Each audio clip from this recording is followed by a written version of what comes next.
अच्छा, अब question number 12 है in the same exercise related to the same topic, that is determinant of 3x3 matrix. Now question number 12, find the value of lambda if A is singular where A equal to this. यानी आप lambda की value find कर ले अगर A आपके पास क्या है, singular है, A इज गिवन। अब A इज सिंगुलर, तो जब एक मैट्रिक्स सिंगुलर होगा तो उसका डिटरमिनेंट 0 के बराबर होगा, तो ये A डिटरमिनेंट हमने लिख लिया। अब से टू एक्सपेंड बाय R1, तो जब आप एक्सपेंडिंग बाय R1 करेंगे या R2 करेंगे, तो अगर R1 करेंगे तो उसके ऊपर आप वो एलिमेंट लिख लेंगे ना, A11, A12, A13। अगर C1 होता तो आप A11, A21, A31 आप लिख लेते। अब एक्सपेंडिंग बाय R1, तो डिटरमिनेंट टेक्निक से है element multiply by it's cofactor.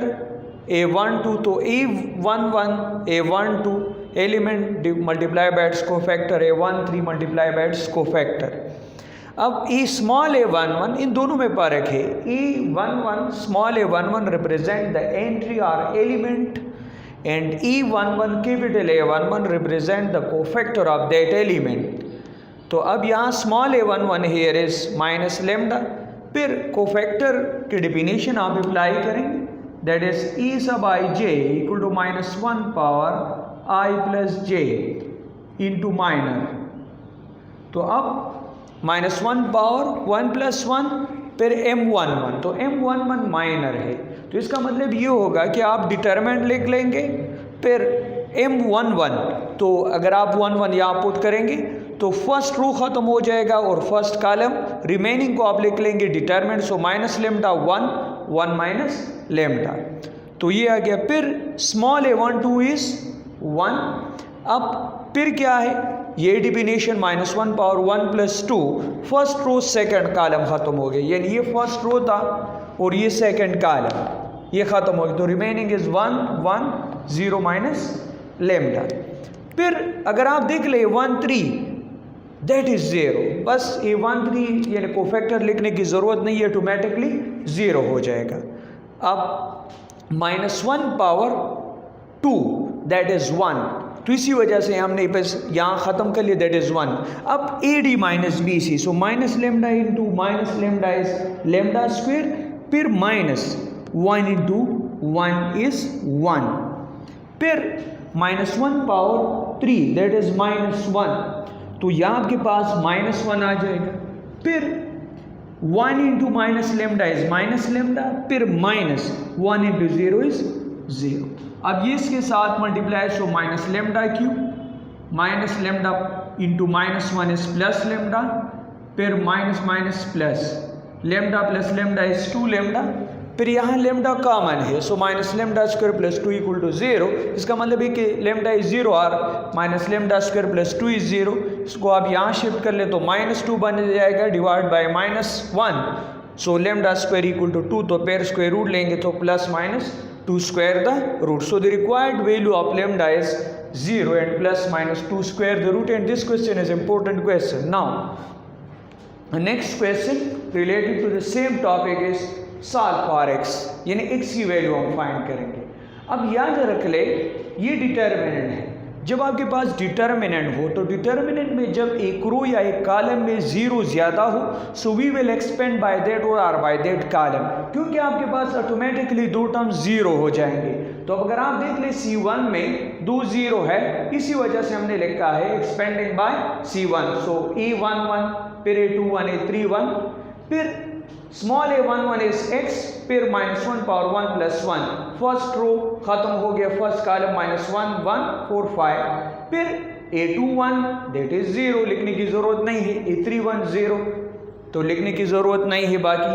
तो अब यहाँ देख ले -1 into 5 AD minus BC, -1 into 5 is -5, 1 into 4 is minus, यानी 4 आ जाएगा, -AD माइनस BC वाला है, so -9x equal to 9, so x equal to -1।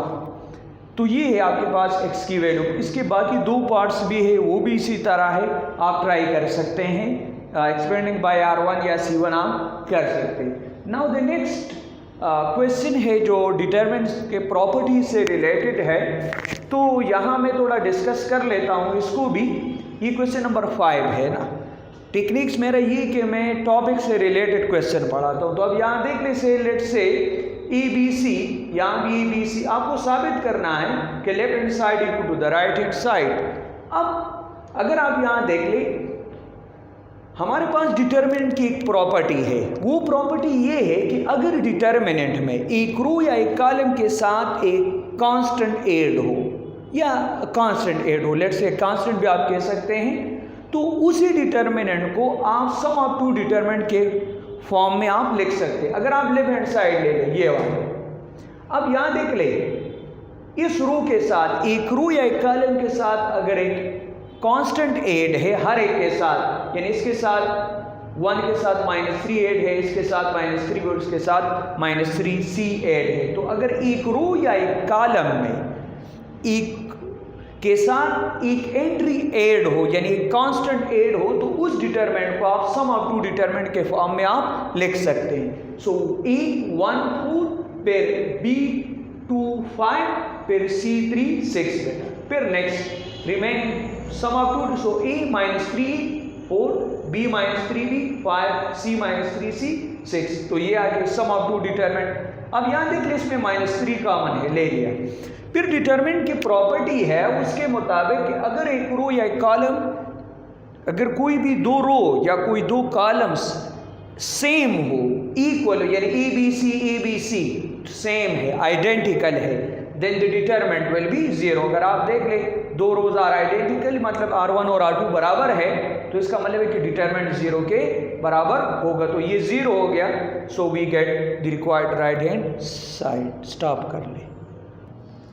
अच्छा, अब हम डिस्कस कर लेते हैं बेटा प्रॉपर्टीज ऑफ डिटरमिनेंट।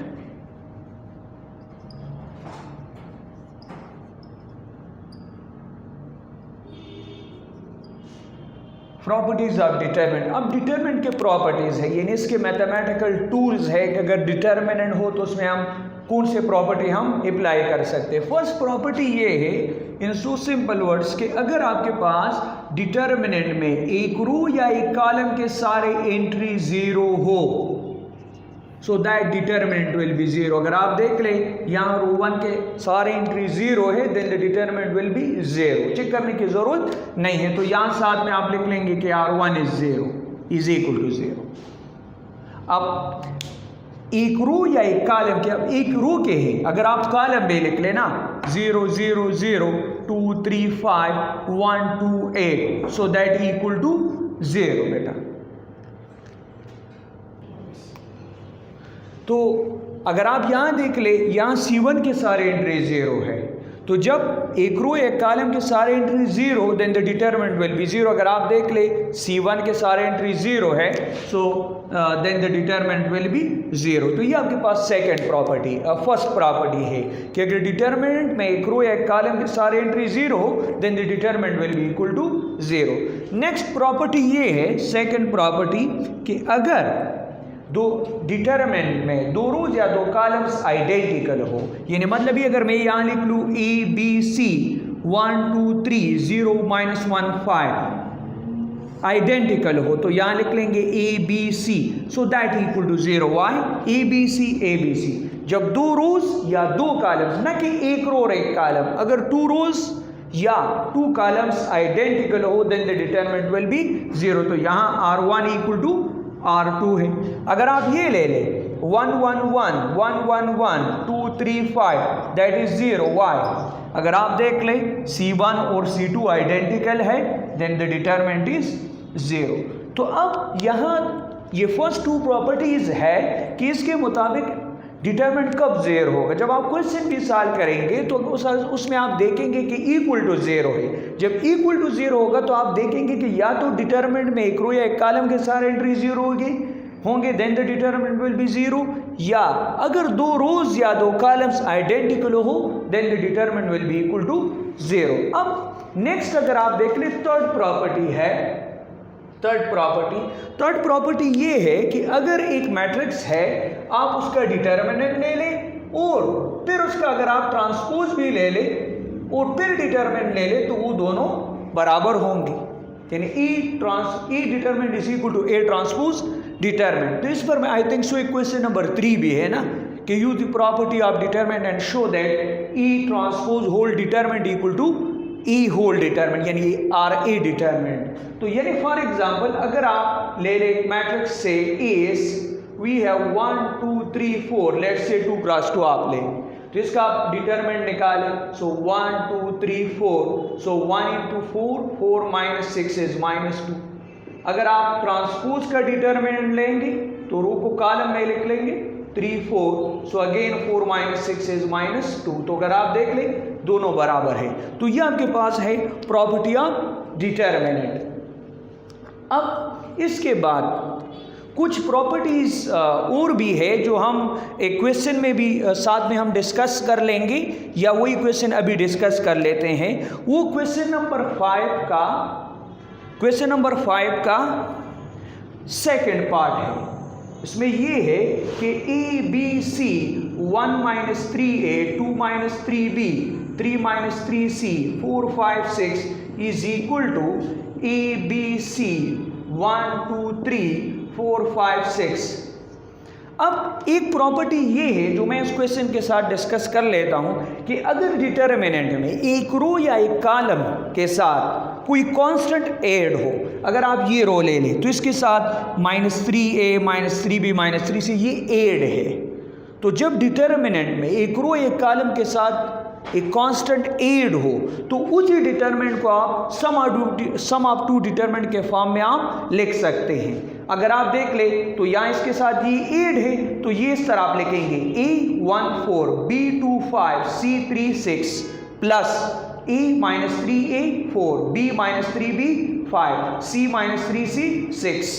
तो सम ऑफ टू डिटरमिनेंट के फॉर्म में आप लिख सकते हैं। तो अब यहाँ लेफ्ट हैंड साइड आप ले लें, तो लेफ्ट हैंड साइड में ए B C 1 - 3a 2 - 3b 3 - 3c 4 5 6। अब सम ऑफ टू डिटरमिनेंट तो उस प्रॉपर्टी के मुताबिक a1 4, तो आप यहां लिख लेंगे a1, यहां a b c हो जाएगा।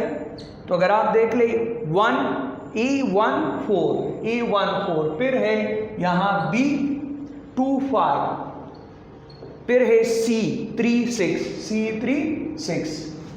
अब यहां देख ली इज इक्वल प्लस, फिर a -3a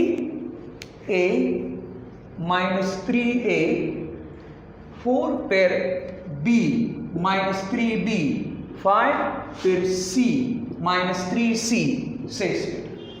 तो अब यहां देख ले ये एज इट इज रहेगा a b c 1 2 3 4 5 6, और यहां -3 कॉमन है, तो -3 कॉमन ले ले, सो a b c, फिर a b c 4 5 6।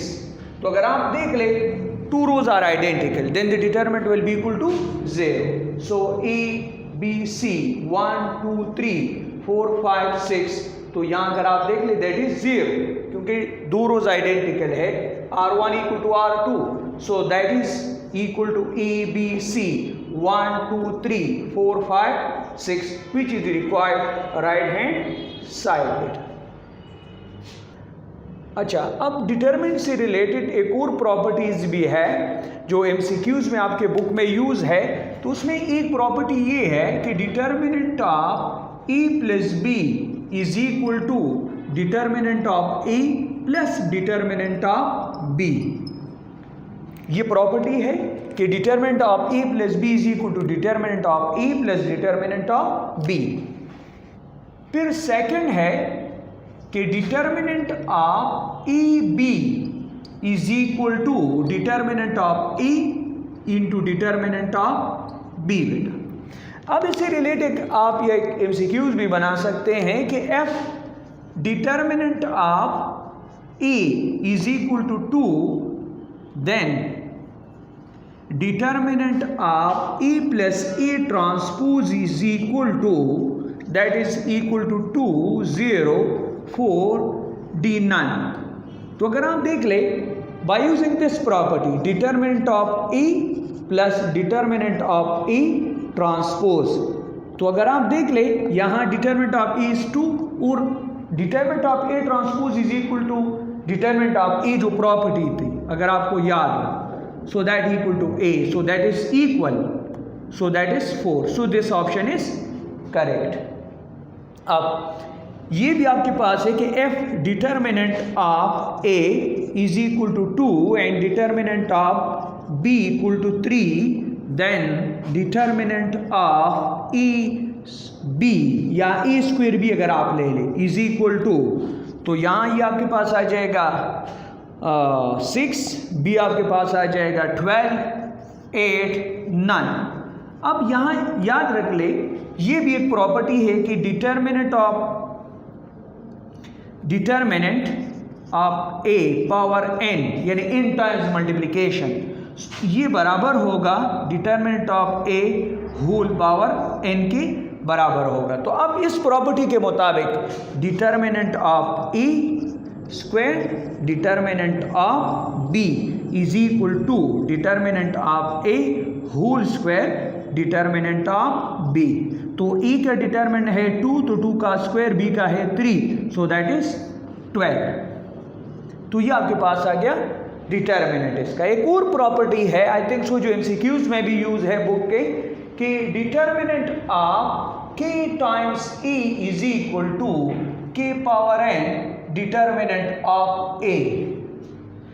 k क्या है? कांस्टेंट है, n ऑर्डर है मैट्रिक्स का, यानी if a is 2 cross 2 matrix,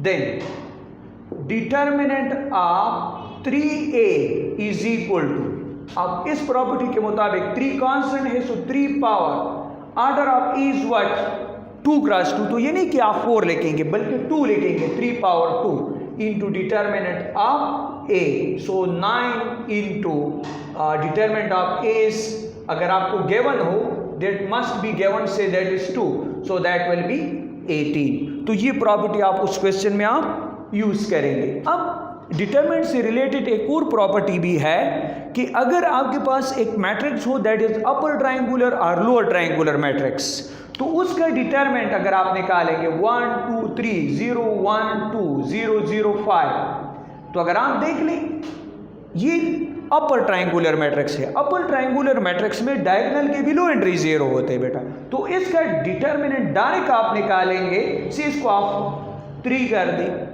direct determinant किस तरह निकालेंगे, डायगोनल एंट्री को आप मल्टीप्लाई करेंगे दैट इज 15। तो ये भी है कि अगर आपके पास एक मैट्रिक्स है जो अपर है या लोअर है या बोथ है, यानी ट्रायंगुलर मैट्रिक्स है, तो उसका डिटरमिनेंट होगा, आप डायगोनल एंट्री को आप क्या करेंगे, मल्टीप्लाई करेंगे, so that will be the answer. तो ये एमसीक्यूज में आप यूज कर सकते हैं। अब डिटरमिनेंट से रिलेटेड आप एक क्वेश्चन देख ले, से 4th part of question 5, that is BC CA AB ABC A square B square C square is equal to 1 1 1 A square B square C square A cube B cube C cube। अब यहाँ इसमें हम ये नहीं करेंगे कि आप expanding bye 1 करेंगे, हमें साबित करना है कि left hand side equal to the right hand side. अब यहाँ देख ले, लेफ्ट हैंड साइड में अगर राइट हैंड साइड में अगर आप देख ले, से C1 में अगर आप देख ले, तो यहाँ है a स्क्वायर a क्यूब, यहाँ a है और यहाँ a स्क्वायर, मतलब ये कि अगर हम C1 के साथ a मल्टीप्लाई करेंगे तो a स्क्वायर a क्यूब तो हमें मिल जाएगा। फिर अगर आप देख ले b स्क्वायर, तो यहाँ b स्क्वायर b क्यूब, मतलब इसके साथ अगर हम b स्क्वायर b मल्टीप्लाई कर ले C2 के साथ, सिमिलरली c स्क्वायर, तो यहाँ c स्क्वायर और c क्यूब आ जाएगा। तो फिर हमारे पास ये सिचुएशन है कि ये हमारे पास राइट हैंड साइड आ सकता है, तो हम सोचेंगे कि यहाँ आपके पास a स्क्वायर a क्यूब है और यहाँ a स्क्वायर है, तो मतलब ये जब आप लेफ्ट हैंड साइड लेंगे तो C1 के साथ a मल्टीप्लाई करेंगे, C2 के साथ b और C3 के साथ हम c मल्टीप्लाई करेंगे। तो लेफ्ट हैंड साइड आप ले, अब जब आप मल्टीप्लाई करेंगे ना तो बाहर ज़रूर आप डिवाइड करेंगे, यानी आपने लिखा कि मल्टीप्लाइंग C1 बाय A, तो बाहर आप डिवाइड भी करेंगे, so that is ABC A square A cube, C2 by B, तो मल्टीप्लाई किया तो यहाँ डिवाइड भी करेंगे, तो इसके साथ आप मल्टीप्लाई करें ABC B square B cube C3 by C, तो इसके साथ ABC C square C cube.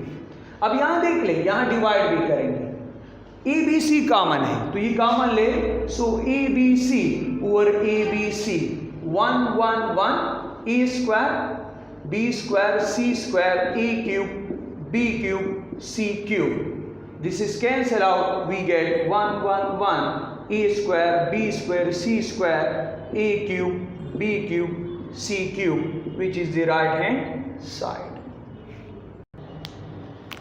Achha, now the new topic, that is echelon form of matrix in reduced echelon form of matrix. Ab M cross N matrix is said to be in row echelon form if the number of 0 before the first non-zero entry in each row increases row by row. यानी एक M cross N matrix को आप रो echelon form में आप कहेंगे कि अगर रो by row zero के तादाद में आपके पास क्या हो, इजाफा हो, रो बाई रो जीरो के तादाद में इजाफा हो। यानी फॉर एग्जांपल अगर आप यहाँ देख ले, यहाँ एक ज़ीरो है, यहाँ 3 ज़ीरो है, यानी मतलब ये आप इस ऑर्डर में आप जाएंगे इस तरह ज़ीरो के लिहाज से। यानी अगर आपके पास रो बाई रो ज़ीरो की तादाद में इजाफा हो तो आप उसको इचेलॉन फॉर्म या इचेलॉन फॉर्म में कहेंगे। अब यहाँ मैंने लिखा before the first non zero entry, यानी ज़ीरो के काउंटिंग आप नॉन ज़ीरो एंट्री के लेफ्ट साइड से आप स्टार्ट करेंगे। यहाँ देख ले तो यहाँ 1 यहाँ 3 है, तो ये आपके पास इचेलॉन फॉर्म है।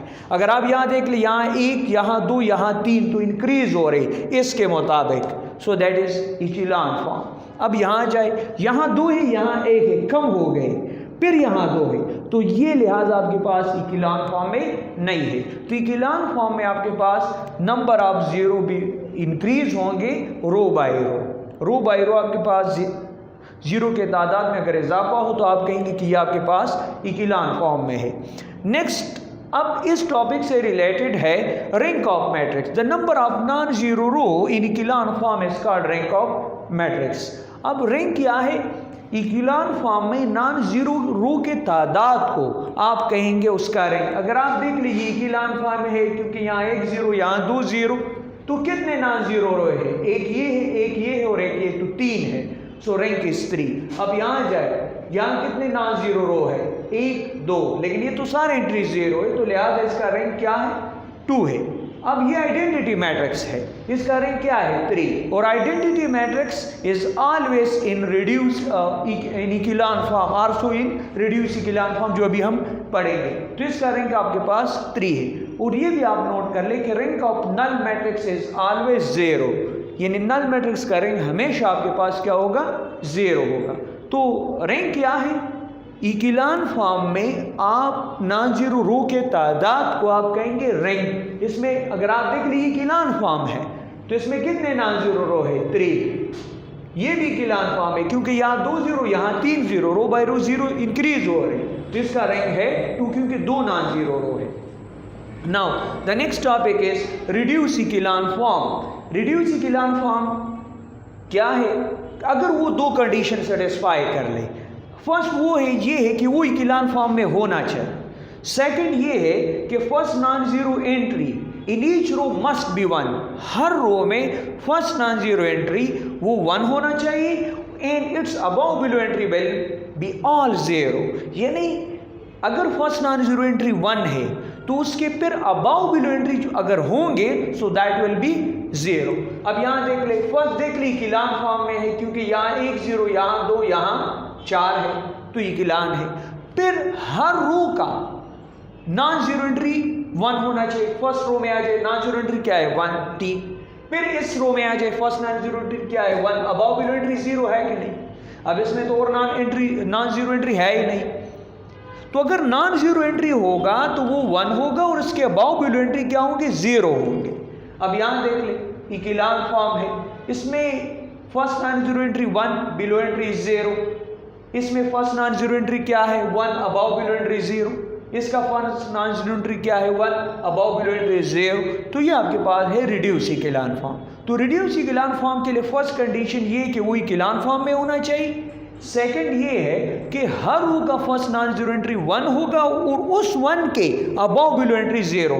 अगर आप यहाँ जाए तो इकोलन फॉर्म तो है 1 0 2 0 3 0, लेकिन first non zero entry 1 below entry 0। Yes, अगर आप यहाँ देख ले first non zero entry 1 above below entry 0, लेकिन इसका फर्स्ट नॉन जीरो एंट्री 4 है not 1। So that is why ये आपके पास रिड्यूस इकोलन फॉर्म में नहीं है।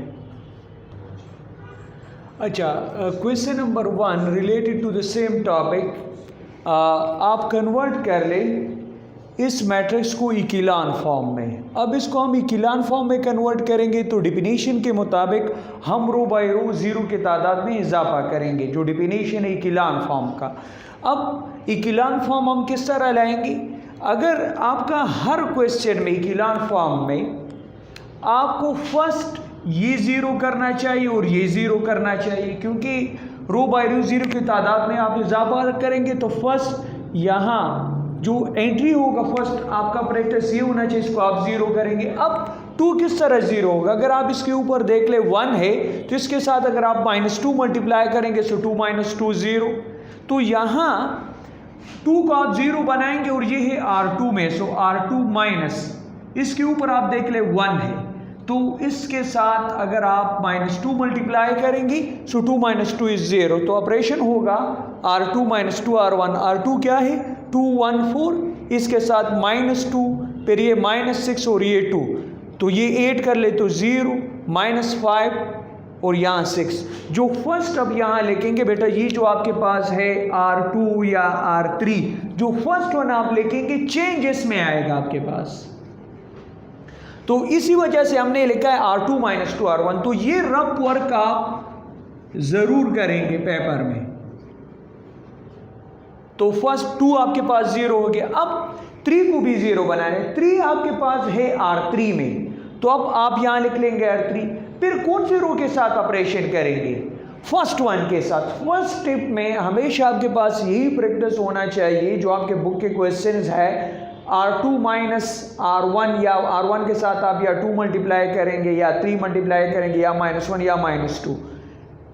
और second R3 minus R1 minus R2 minus R1 R3 minus R1 इस तरह। लेकिन R1 के साथ आप कुछ मल्टीप्लाई करेंगे तो यहाँ 3 है, 3 को 0 बनाएंगे। 3 कौन से रो में? R3 में हमने लिख लिया।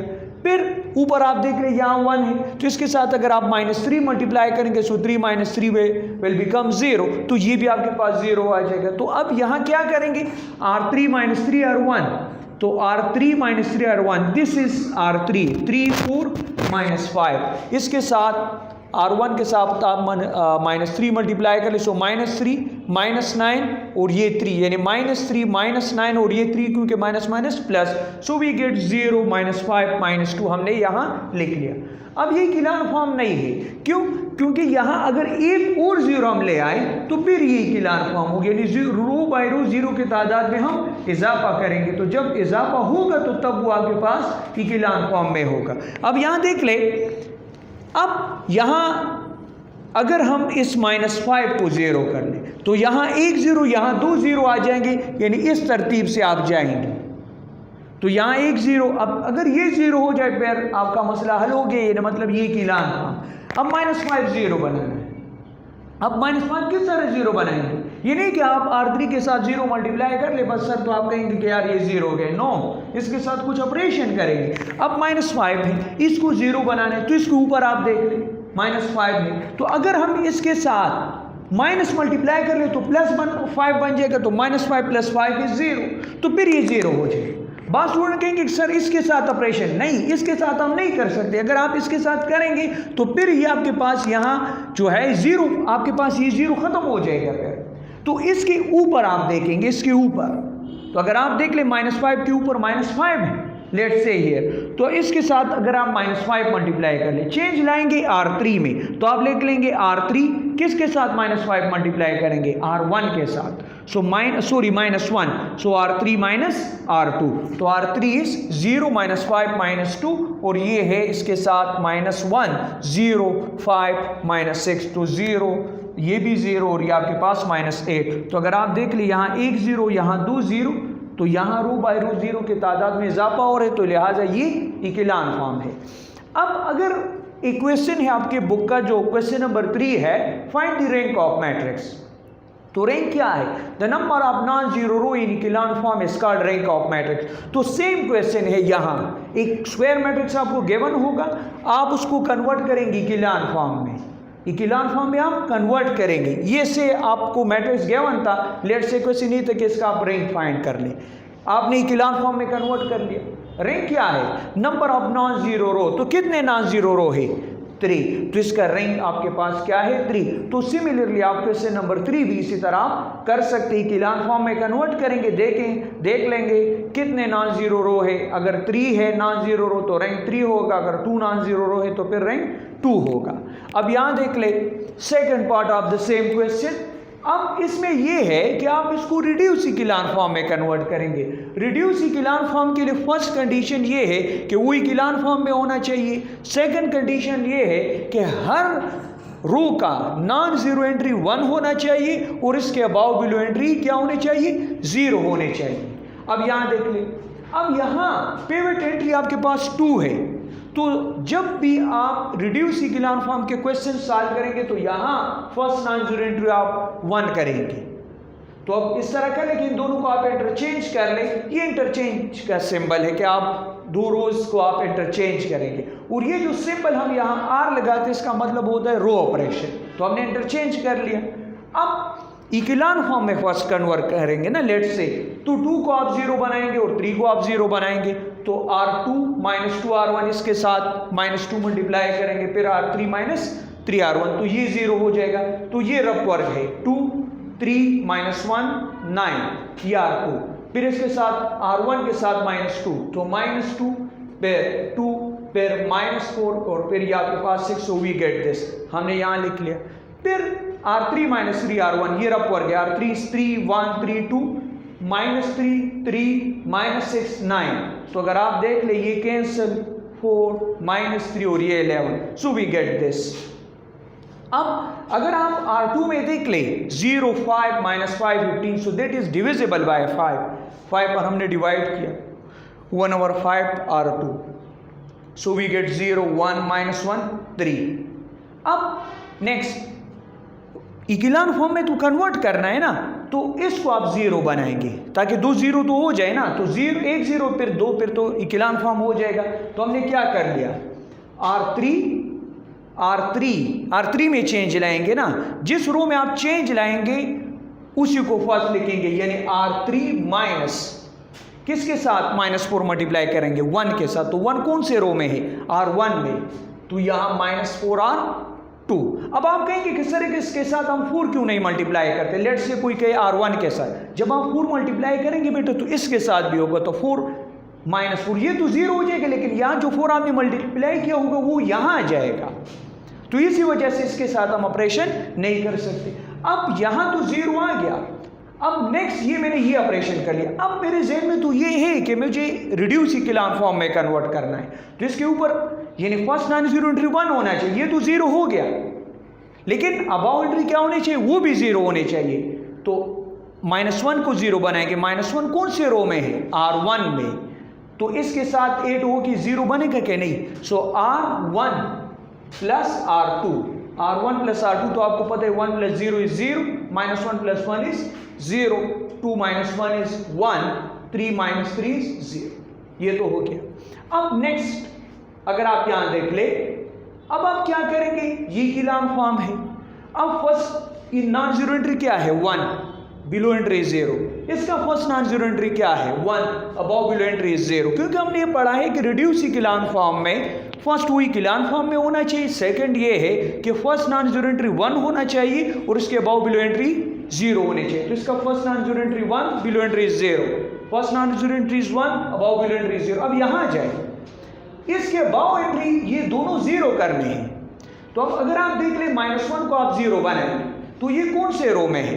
R2, सो R2 प्लस R3 के साथ ऐड करेंगे तो यहाँ आपके पास ये आ जाएगा। फिर R1 यानी किसको 0 बनाना है, ये तो 0 हो गया, अब इसको 0 बनाना है तो ये 1 0 बना है, that is in R1, so R1 minus R3 करेंगे सो वी गेट 0। तो अगर आप देख ले इक्विलान फॉर्म भी है, रिड्यूस इसलिए कि first non zero entry is 1, below entry is 0, first non zero entry is 1, above below entry is 0, first non zero entry is 1, above entry is 0। तो ये सब इसका रफ वर्क भी है बेटा।